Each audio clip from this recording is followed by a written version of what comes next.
අවුරුදු පාරේ මදක් යනවා ඒත් වෙන ගමනක් පුතේ. හුඟක් කය මගේ පස්සේ එනවා තනිව ආගිය මගේ.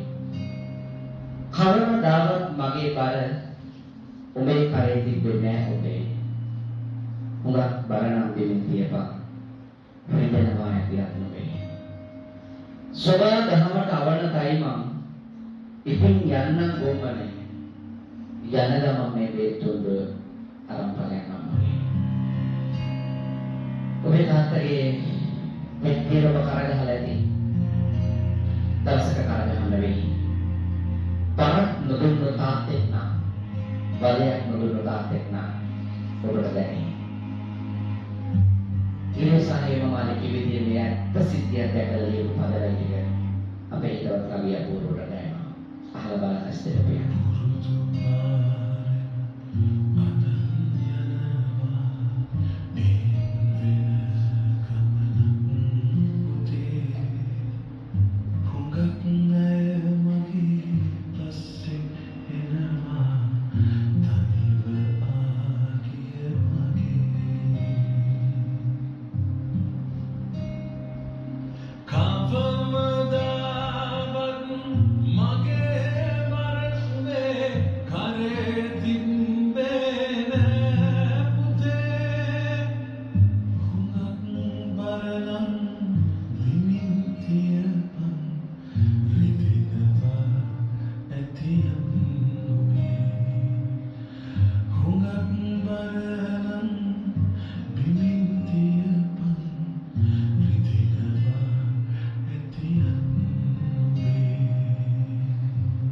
කොන්දේසි විරහිත ප්‍රේමයක හිමිකරුවා තාත්තා.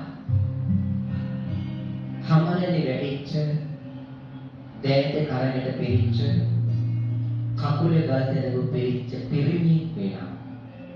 ඒ ඔබේ මගේ අප්පච්චිමයි. අන්දර යායේ බැලුතාවල්ලේ සක්මන් කරන අප්පච්චි.